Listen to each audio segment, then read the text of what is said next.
والعاقبة للمتقين والصلاة والسلام على رسوله سيدنا محمد وعلى آله وأصحابه أجمعين.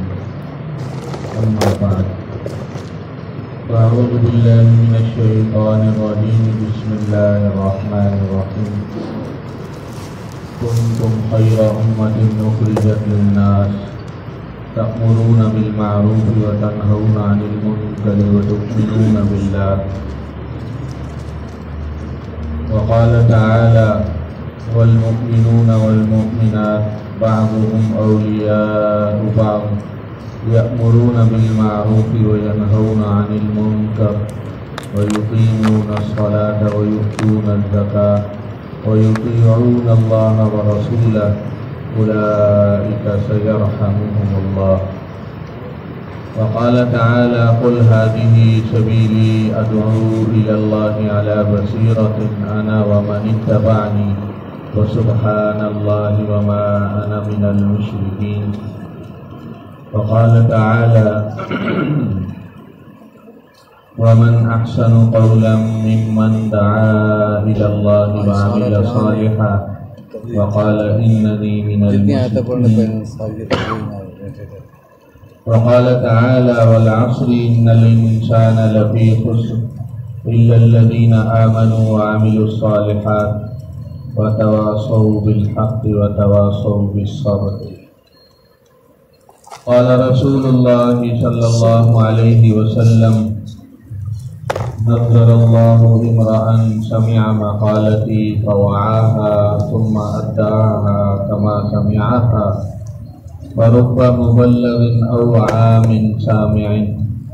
وقال رسول الله صلى الله عليه وسلم: إن هذا الخير للخزائن ولتلك الخزائن مفاتيح فطوبى لعبد جعله الله مفتاحا للخير ومغلاقا للشر وويل لعبد جعله الله مفتاحا للشر ومغلاقا للخير.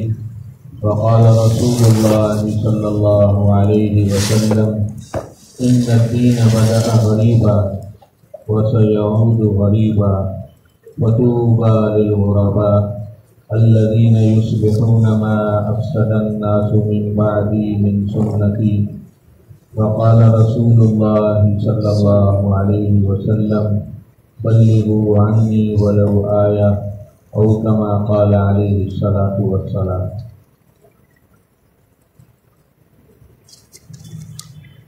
میرے محترم بھائیوں، اللہ رب العزت نے اس دنیا کو محنت کی جگہ بنایا. لقد خلقنا الانسان فی کبد، تحقیق ہم نے انسان کو مشقت اور محنت میں پیدا کیا.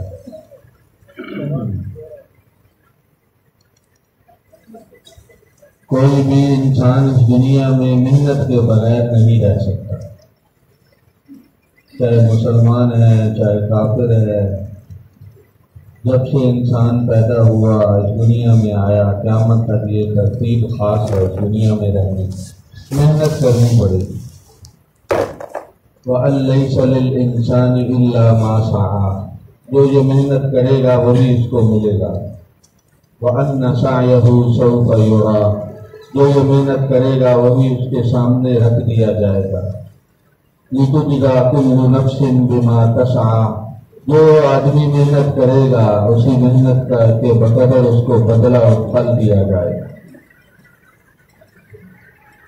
اور جو کامیاب وہ ہوگا جس کی محنت صحیح ہوگی، اور جس کی محنت درست نہیں ہوگی، محنت تو کرے گا وہ ناکام ہوگا. قیامت کے دن کتنے ہی لوگ ایسے ہوں گے جن کی غلط محنت کی وجہ سے وہ ناکام ہو جائیں گے. قُلْ هَلْ نُنَبِّئُكُمْ بِالْأَخْسَرِينَ أَعْمَالًا، آپ ان کو بتا دیجیے کہ سب سے زیادہ خسارے والے قیامت کے دن جو لوگ پیش ہوں گے، الَّذِينَ ضَلَّ سَعْيُهُمْ فِي الْحَيَاةِ الدُّنْيَا، وہ لوگ ہوں گے جن کی محنت دنیا میں رائیگاں چلی گئی.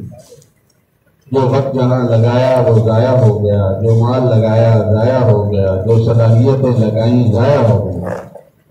الذین ضل سعیہم فی الحیاۃ الدنیا، ضائع ہونے کا مسئلہ نہیں، اس سے زیادہ جو دکھ کی بات ہے، وہم یحسبون انہم یحسنون صنعا، وہ یہ سمجھتے رہے کہ ہم ٹھیک چل رہے ہیں، ہم بالکل کامیاب ہیں، ہماری محنت درست ہے۔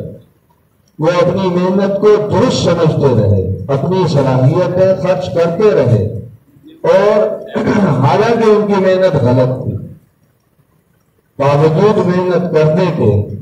صرف محنت اہم نہیں ہے، محنت کا درست ہونا یہ بھی ضروری ہے۔ صلاحیتیں کہاں لگ رہی ہیں، وقت کہاں لگ رہا ہے، مال کہاں لگ رہا ہے، ذہن اور سوچ اور فکر کہاں لگ رہی ہے، میرا مقصد حیات کیا ہے، میں کس رخ پہ چل رہا ہوں، میرا طلب زندگی کیا ہے۔ تو جس چیز کو مقصد بناتا ہے اس کے لیے محنت کرتا ہے۔ تو قیامت کے دن خسارے والے وہ لوگ جن کی محنت رائے گاہ چلی جائے گی، اور وہ یہ سمجھتے رہے دنیا میں وَهُمْ يَحْسَبُونَ أَنَّهُمْ يُحْسِنُونَ صُنْعًا، کہ ہم تو اچھا کام کر رہے ہیں، ہماری محنت ٹھیک ہے، اور حالانکہ ان کی محنت غلط تھی۔ عَامِلَةٌ نَاصِبَةٌ تَصْلَىٰ نَارًا حَامِيَةً، کتنے ہی لوگ ایسے ہوں گے قیامت کے دن تھکے ہارے، مجاہدے، قربانیاں، محنتیں کر کے آئیں گے، تَصْلَىٰ نَارًا حَامِيَةً، اور ان کو جہنم میں ڈال دیا جائے۔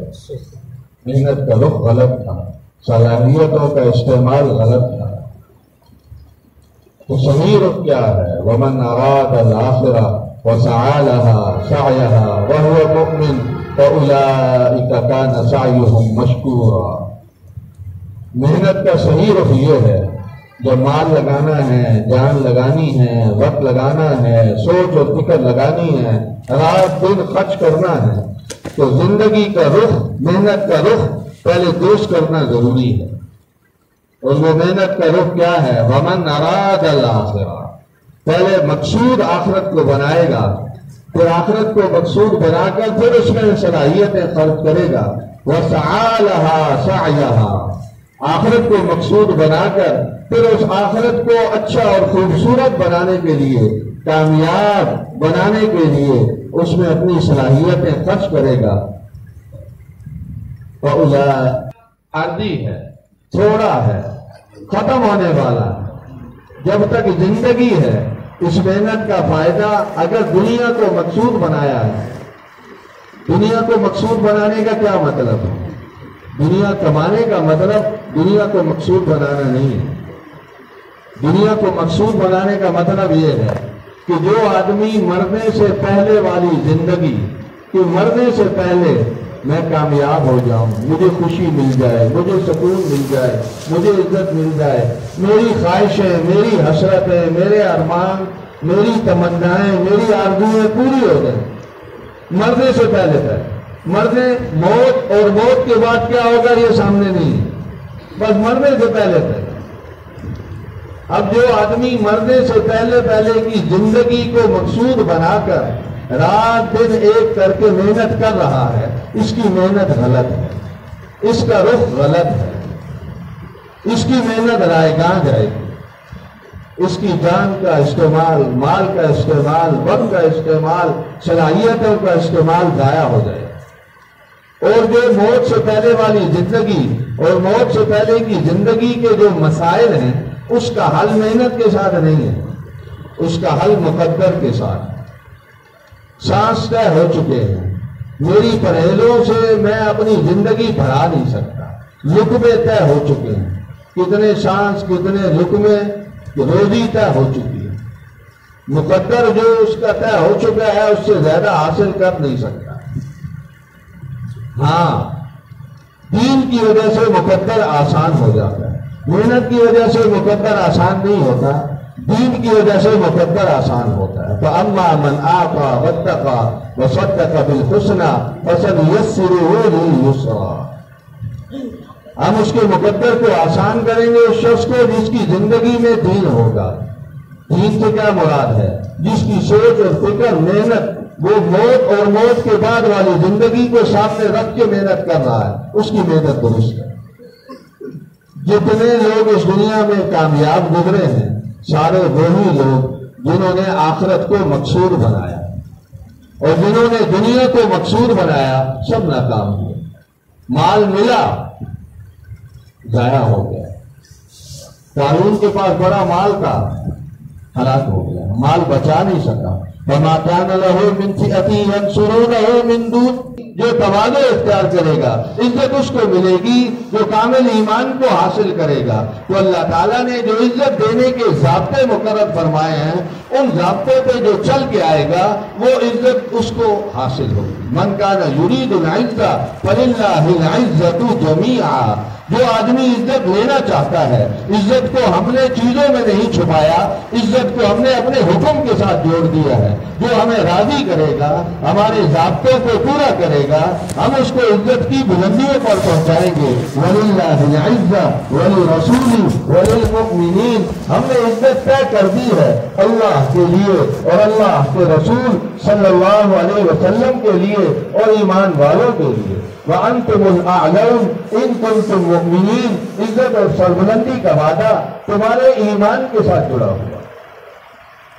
تو چیزوں کے ساتھ کہیں بھی نہیں ذکر کہ بڑے مکان پر عزت کا وعدہ، بڑی سواری پر عزت کا وعدہ، بڑے بینک بیلنس پر عزت کا وعدہ، اور بڑی جائیداد پر عزت کا وعدہ، بڑے منصب پر عزت کا وعدہ، بڑے عہدے پر عزت کا وعدہ، بڑی ڈگری پر عزت کا وعدہ، کہیں ان چیزوں پر عزت کا وعدہ نہیں۔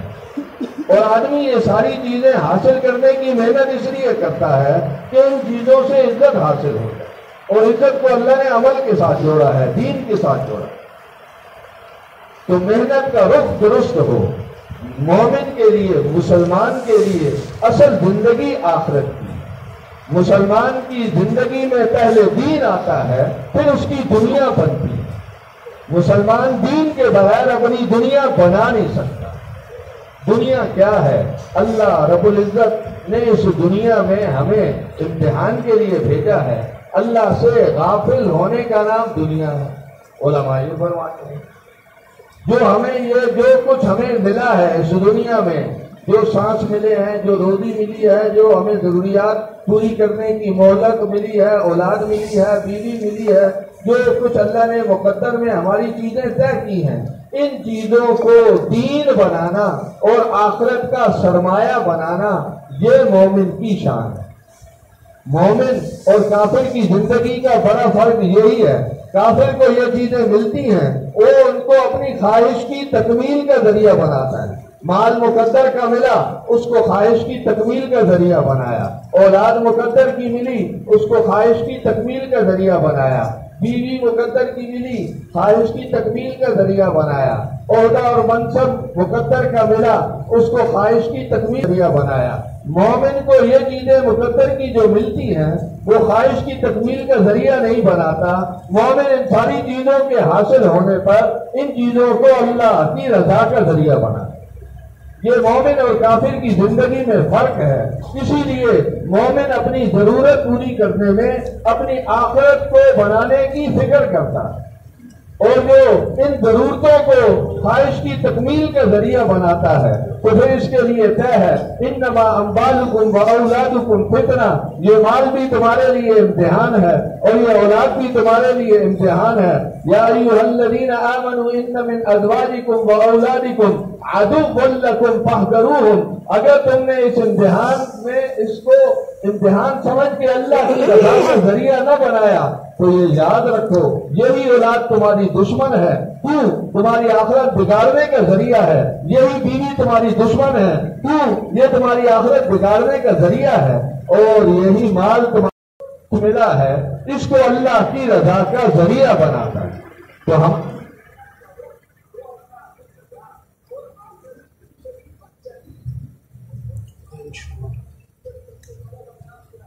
اللہ غناہ فی قلبہ وجمع لہ شملہ واتته الدنیا وہی راغمۃ، جو یہ سوچ کے محنت کرتا ہے کہ میری موت اچھی بنے، موت کا دن میری کامیابی کا دن بن جائے، موت کا دن میری عزت اور سربلندی کا دن بنے، میری خوشی کا دن بنے، اور قبر کی زندگی کی خوشیاں اور عزتیں مجھے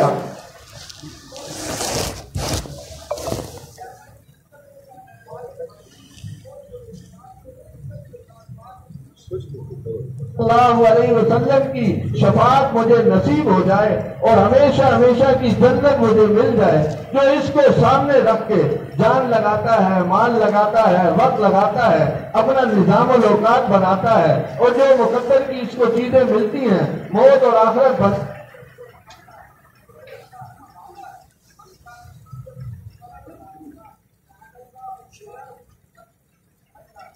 کے دل کو خوشی اور سکون سے بھر دیتے ہیں۔ مال کم ہو وہ خوش ہوتا ہے، مال زیادہ ہو وہ تب بھی خوش ہوتا ہے، اولاد چوری ہو وہ خوش ہوتا ہے، اولاد بیٹے زیادہ ہو وہ خوش رہتا ہے، بیٹیاں ہو وہ خوش رہتا ہے، اولاد نہ ہو وہ خوش رہتا ہے۔ کیوں؟ خوشی کا سامان چیزیں نہیں ہیں، خوشی کا سامان من کانت نیتہ طلب الآخرہ، اس نے محنت کا رخ جب درست کر لیا، موت اور آخرت کو مقصود بنایا، پھر اللہ تعالیٰ اس کے دل کو خوشی اور غنا اور سکون سے بھر دے۔ یہ خوشی، سکون اور غنا حاصل کرنے کا راستہ ہے کہ ہم اپنے دل کا رخ، اپنے یقین کا رخ، اپنی سوچ کا رخ وہ آخرت کو بنا لیں۔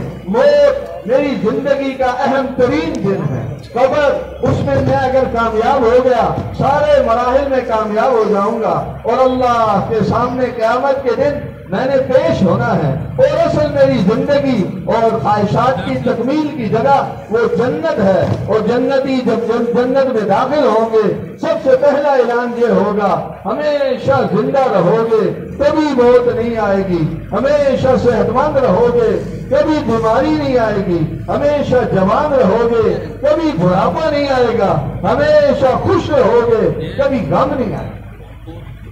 اصل خوشی کی جگہ، اصل ہماری منزل وہ جنت ہے۔ اس کو سامنے رکھ کے جب محنت کریں گے وہ محنت درست ہوگی۔ تو پہلا انعام آخرت کو مقصود بناتے ہی اللہ دل کو خوشی اور سکون سے بھر دے، وہ ہر حال میں خوش رہتا ہے۔ صحابہ رضوان اللہ عنہم اجمعین فرماتے ہیں گھر میں کچھ نہیں ہے لیکن دل خوشی اور سکون سے بھرے ہوئے، صبح کی صبح دھوپ کی وجہ سے گر رہی ہیں لیکن ان کے دل خوشی اور سکون سے بھرے ہوئے۔ تو خوشی اور سکون کا تعلق چیزوں سے نہیں ہے، جیسے رخ درست ہوا اللہ نے دل کی حالت بدل دی۔ وَجَمَعَ لَهُ شَمْلَهُ، جب آخرت کو مقصود بناتا ہے پھر دوسرا انعام اللہ تعالیٰ کی طرف سے یہ ملتا ہے، اللہ تعالیٰ اس کے بکھرے ہوئے کاموں کو آسان کر دے، تھوڑے سے وقت میں برکت دے دیتے ہیں، اور مقدر کی روزی تھوڑے وقت میں اس کو مل جاتی ہے، اور جو ملتی ہے وہ اس کے کام آتی ہے۔ اس مقدر کی روزی سے اللہ پریشانیاں اور مصیبتیں نکال کر، ناگواریاں نکال کر وہ روزی اس کو دیتے ہیں۔ یہ ہے مقدر کی روزی کہ ناگواری نکال کر، مصیبت پریشانی نکال کر، اور ان جگہوں جہاں وہ نہیں چاہتا وہاں خرچ ہونے سے بچا کر وہ روزی اس کو عطا فرماتے ہیں۔ کیوں؟ یہ آخرت کو مقصود بنا کے چل رہا ہے، یہ آخرت والا ہے۔ کونوا من ابناء الآخرہ، خوبصورت دنیا کی زندگی بنانی ہے تو آخرت کو مقصود بناؤ گے، دنیا خوبصورت بن جائے۔ اتت دنیا وہی راغمۃ، تیسرا انعام شیطان کہتا ہے آخرت کی زندگی بنانے میں لگے ہوئے، دنیا کا کیا بنے گا؟ ٹھیک ہے، مرنا ہے، قبر ہے، آخرت ہے، لیکن اس کا بھی تو کچھ کرنا ہے۔ جب آدمی آخرت بنانے میں لگتا ہے، ایمان کی حفاظت، عمل کی حفاظت، اخلاق کی حفاظت، معاملات کی حفاظت، حقوق کی ادائیگی کی فکر اور اللہ کی رضا کا جذبہ، جب وہ ان صفات کے ساتھ زندگی بنانے میں لگتا ہے تو پھر اللہ تعالیٰ جو اس کا مقدر ہے، آخرت بنانے کی وجہ سے مقدر کم نہیں ہوتا، اور آخرت کو چھوڑ کر دنیا میں لگنے سے مقدر بڑھتا نہیں۔ ہاں، آخرت کو چھوڑ کر دنیا میں لگنے سے مشقت بڑھ جاتی ہے، اور دنیا چھوڑ کر آخرت میں لگنے سے اللہ مشقت کو نکال دیتے ہیں، آسانی سے وہی اس کا مقدر ذلیل ہو کر اس کے پاس آئے۔ تو میرے محترم بھائیو، ایمان والے کے لیے اصل زندگی وہ آخرت کی زندگی، اور آخرت بنانے کا بڑا آسان نسخہ ہے۔ آخرت اس کی بنے گی، اللہ تعالیٰ موت اس کی اچھی بنائیں گے، قبر، حشر، آخرت کی زندگی اس کی اچھی بنائیں گے جس سے اللہ راضی ہو۔ اللہ کی رضا کا حصول یہ دراصل آخرت کی زندگی بنانا. وَرِضْوَانٌ مِّنَ اللَّهِ أَكْبَرُ ذَلِكَ هُوَ الْفَوْزُ الْعَظِيمُ. اللہ تعالیٰ کی رضا جس کو حاصل ہو گئی اس کو عظیم کامیابی کا وہ شخص مالک بن گیا. اور اللہ تعالیٰ کی آخرت کی زندگی کو چھوڑ دینا، موت اور موت کے بعد کی زندگی کو نظر انداز کر دینا، تو یہ اللہ کی ناراضگی کی زندگی ہے. اور جو اس کو اختیار کرے گا پھر 3 پریشانیاں آئیں گی. من كانت نیتہ طلب الدنیا جعل اللہ الفقر بین عینیہ. جو موت سے پہلے والی زندگی کو سامنے رکھ کے چل رہا ہے، پہلی پریشانی یہ آئے گی وہ کبھی مال پر مطمئن نہیں ہوگا. اللہ اس کے دل کو لالچ سے بھر دیں گے. جس کے لیے اللہ جب ناراض ہوتے ہیں تو ناراض ہونے سے چیزیں نہیں چھینتے، ناراض ہونے سے نیکی کی توفیق چھین لیتے ہیں، صفات نکال دیتے ہیں. جب اس کے دل میں قناعت کے بجائے لالچ آ جائے گی تو ساری دنیا کا مال اس کے لیے ناکافی ہوگا، اور سب کچھ مل جانے کے باوجود وہ اس کو ناکافی سمجھے گا. وشقت علیہ امرہ، اور اس کے آسان ترین کاموں کو اللہ تعالیٰ بخیر دے. جو کام لوگوں کے مفت میں ہوتے ہیں وہی کام اس کے لاکھوں روپے خرچ کرنے سے ہو. جو کام لوگوں کے لمحوں میں ہوتے ہیں وہ سالوں میں پایا تکمیل تک پہنچے. اس کے کاموں کو بکھیر دیں گے. کیوں؟ اس نے دنیا کو مقصود بنایا، موت سے پہلے والی زندگی کو مقصود بنایا. اور ما یاتیھا الا ما کتب لہ. یہ رات دن یہ تو دنیا بنانے میں لگا ہوا ہے، تو رات دن آخرت اعمال صفات کو چھوڑ کر یہ جب کمانے میں لگے گا تو جو اس کا مقدر ہے اس سے ایک لقمہ بڑھا نہیں سکتا، مقدر سے زیادہ حاصل کر نہیں سکتا. مشقت بڑھانے سے مقدر نہیں بڑھے گا، جتنی مرضی مشقت بڑھا لے. ہاں اگر عمل کو پورا کرنے کی مشقت بڑھائے گا تو پھر اللہ تعالیٰ مقدر آسان کر دے.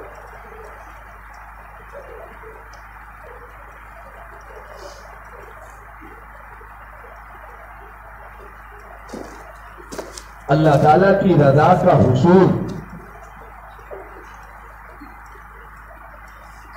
اللہ تعالیٰ نے اپنی رضا کا جو وعدہ فرمایا ہے، ان اللہ لا ينظر الى صورکم واموالکم ولکن ينظر الى قلوبکم واعمالکم. اللہ تعالیٰ اپنی رضا میں 2 ہی چیزیں دیکھتے ہیں، بندے کے دل میں کیا ہے اور بندے کا عمل کیسا. اس کی صورت، اس کا حسب نسب، اس کے بینک بیلنس، اس کی جائیداد، چیزیں، نعمتیں، یہ نہیں دیکھتے. اس کے دل میں کیا ہے اور اس کا عمل کیسا. تو اللہ کو راضی کرنے کے لیے یہ 2 چیزیں درست کرنے کی ضرورت ہے. دل ٹھیک ہو جائے اور عمل درست ہو. دل کو ٹھیک کرنے کے لیے آپ علیہ الصلوۃ والسلام نے فرمایا جسم میں ایک گوشت کا لوتھڑا ہے، اگر وہ نیک بن جائے تو سارا جسم نیک بن جاتا ہے، اور اگر وہ خراب ہو جائے، اس میں فساد آ جائے تو سارا جسم فساد میں استعمال ہو جائے. تو دل کی نیکی کیا ہے؟ جیسے آنکھ کی نیکی شرم و حیا. شرم و حیا کا تعلق آنکھ کے ساتھ، سچائی کا تعلق زبان کے ساتھ، کبر کا تعلق سوچ کے ساتھ، تواضع کا تعلق سوچ کے ساتھ، تو ایمان کا تعلق دل کے ساتھ. تو دل کی نیکی کیا ہے؟ دل کی نیکی، دل کی نگاہ ہر آن ہر گھڑی صرف اللہ کی طرف، لا الہ الا اللہ. دل کا رخ، دل کا کعبہ صرف اللہ کی ذات. میرے مسئلے حل کرنے والا صرف اللہ. کائنات سے جو کچھ ہوتا ہوا نظر آ رہا ہے، یہ نظر آنا میری آنکھوں کا دھوکہ ہے، اصل میں کرنے والی ذات اللہ. سورج سے روشنی نکلتی ہوئی دکھائی دے رہی ہے، یہ روشنی سورج سے نہیں نکل رہی، یہ اللہ کا حکم اور ارادہ ہے جس کی وجہ سے یہ سورج روشن. اور ایک دن اللہ کا حکم اور ارادہ ہوگا اور یہ سورج بے نور ہو جائے. اور اللہ تعالیٰ قادر ہیں روشنی سورج کے بغیر کسی اور مخلوق سے نکال دیں، کسی مخلوق کے محتاج نہیں، بغیر کسی کے نور پیدا فرما دیں. اللہ اس پر قادر ہے. تو جو کچھ کائنات میں جہاں جہاں سے بادلوں سے بارش برستی ہوئی نظر آ رہی ہے، یہ بادلوں سے نہیں برس رہی، یہ اللہ کا حکم اور ارادہ ہے۔ زمین سے غلے اگتے ہوئے نظر آ رہے ہیں، یہ غلوں کا اگنا یہ زمین کی صلاحیت اور استعداد نہیں ہے، یہ سبب ہے، اصل میں اللہ کا حکم اور ارادہ ہے۔ لا الہ الا اللہ، کسی مخلوق سے، کسی طاقت سے، کسی چیز اور نقشے سے کچھ نہیں ہوتا، کرنے والی حقیقت میں جو ذات ہے وہ اللہ تعالیٰ کی ذات ہے۔ اس کا یقین آئے، جب اس کا یقین آ جائے گا تو پھر آدمی عزت حاصل کرنے کے لیے چیزوں کے پیچھے نہیں بھاگے گا، پھر عزت حاصل کرنے کے لیے اللہ کی رضا کے طریقے اختیار کرے گا، پھر آدمی خوشی اور سکون حاصل کرنے کے لیے چیزوں کے پیچھے نہیں بھاگے گا، بلکہ خوشی اور سکون جب یہ سمجھے گا کہ وہ اللہ کے حکم اور ارادے کے ساتھ ہے، وَأَنَّهُ هُوَ أَضْحَكَ وَأَبْكَى، اللہ تعالیٰ ہی کی ذات ہے جو خوشی دیتی ہے، اور اللہ تعالیٰ ہی کی ذات ہے جو اس غم کے فیصلے فرمائے۔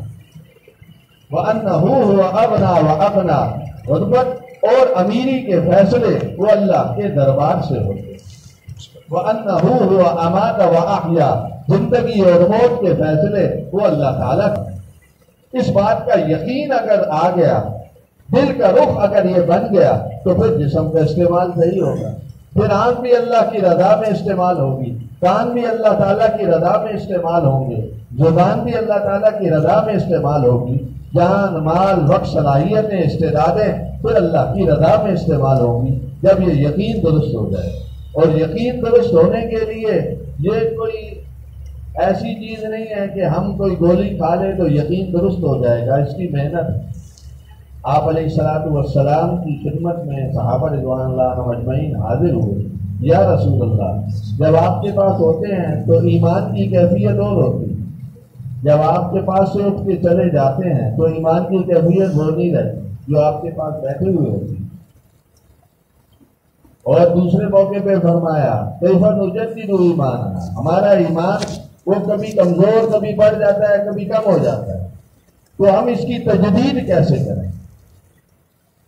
جب آپ علیہ الصلوۃ والسلام نے فرمایا مسلسل تجدید کی ضرورت ہے، ایمان کی کوئی ایک سطح نہیں ہے کہ آدمی ایک وقت میں اگر اس کا دل عمل پہ کر رہا ہے، آخرت کا یقین ہے، اللہ کی ذات کی طرف دل کی نگاہ ہے اور وہ عمل میں لگا ہوا ہے، ہر آن ہر گھڑی ویسا ہی رہے گا، نہیں، غلط ایک نگاہ غلط پڑی تو ایمان کمزور ہو جائے، ایک بول غلط بولا تو ایمان آگے چلا جائے۔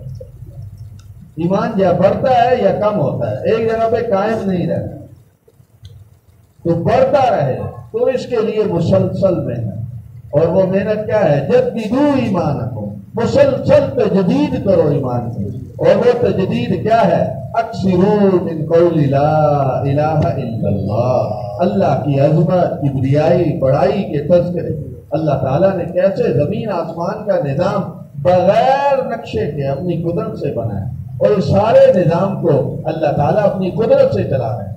وَفِي أَنفُسِكُمْ أَفَلَا تُبْصِرُونَ، اپنی ذات پر نگاہ ڈالو، کیسے میری آنکھ بنائی ہے، گوشت کا لوتھڑا ہے اور یہ گوشت کا لوتھڑا دیکھ رہا ہے، کیسے میری زبان ہے، یہ گوشت کا لوتھڑا ہے اور یہ گوشت کا لوتھڑا بول رہا ہے، کان ایک گوشت ہے، گوشت پوست ہے لیکن یہ سن رہا ہے، دماغ گوشت پوست ہے لیکن یہ سوچ رہا ہے، یہ ساری صلاحیتیں استعدادیں دراصل اللہ تعالیٰ نے رکھی، اور اللہ تعالیٰ اس کے محتاج نہیں۔ تو لا الہ الا اللہ، اس سے دراصل مقصود کائنات کے پھیلے ہوئے نقشوں کی نفی اور اللہ کی ذات اور صفات کا اقرار اور اثبات۔ آمنت باللہ کما ہوا باسمائہ وصفاتہ وقبلت جمیع احکامہ اقرار باللسان وتصدیق بالقلب۔ یہ ہے ایمان کہ اللہ کی ذات اور صفات میں غور کرنا، ذات نہیں صفات میں غور کرنا، اسماء میں غور کرنا، اور پھر اس کی کائنات میں غور و فکر کرنا، اور اس کا دل سے یقین کرنا اور زبان سے اس کا اقرار کرنا، یہ ایمان ہے، یہ مطلوب ہے، اس کی مسلسل مشق اور محنت ہے۔ اور آج ہم چیزوں کی محنت کو تو محنت سمجھتے ہیں، ایمان کی محنت کو محنت نہیں سمجھتے۔ صحابہ رضوان اللہ عنہم اجمعین اس کے لیے محنت فرماتے ہیں، آؤ بیٹھ جائیں، ایک گھڑی ایمان لے آئیں، اللہ کی بڑائی کے تذکرے کرتے ان فی خلق السماوات والارض واختلاف اللیل والنہار لآیات لأولی الالباب الذین یذکرون اللہ قیاما وقعودا وعلی جنوبہم ويتفكرون في خلق السماوات والأرض ربنا ما خلقت هذا باطلا سبحانك فقنا عذاب النار. یہ ایمان والے، یہ عقل والے، یہ ان کی صفت اور ان کا وصف بیان کیا کہ وہ کائنات میں غور و فکر کرتے ہیں تاکہ اللہ کی عظمت کی بڑائی ان کے دلوں میں راسخ اور پیوست ہو جائے. آج چیزوں کی بڑائی بولی ہے تو چیزوں کی بڑائی دل و دماغ میں پیوست اور راسخ ہوگی. جب اللہ کی بڑائی اور عظمت اور کبریائی کا تذکرہ ہوگا تو یہ چیز دل میں پیوست اور راسخ ہوگی. یہی ایمان. اور لا الہ الا اللہ، اپنے ذات کی نفی مجھ سے بھی نہیں ہوگی. آدمی کہتا ہے کہ میں کرتا ہوں، میں نہیں ہوں گا تو دکان کیسے چلے گی، میں نہیں ہوں گا تو یہ زمین کا نظام کیسے چلے گا، میں نہیں ہوں گا تو گھر کا نظام کیسے چلے گا. سارے نظام چلانے والی ذات اللہ کی. جزاکم اللہ خیر. آپ کی قیمتی وقت کا بہت شکریہ. انشاءاللہ اس بیان کا پارٹ 2 بہت جلد آپ کی خدمت میں پیش کریں گے. اپنا ولاگ سے جڑے رہیے اور انشاءاللہ آپ کو قیمتی بیان سے مستفید کریں گے. جزاک اللہ.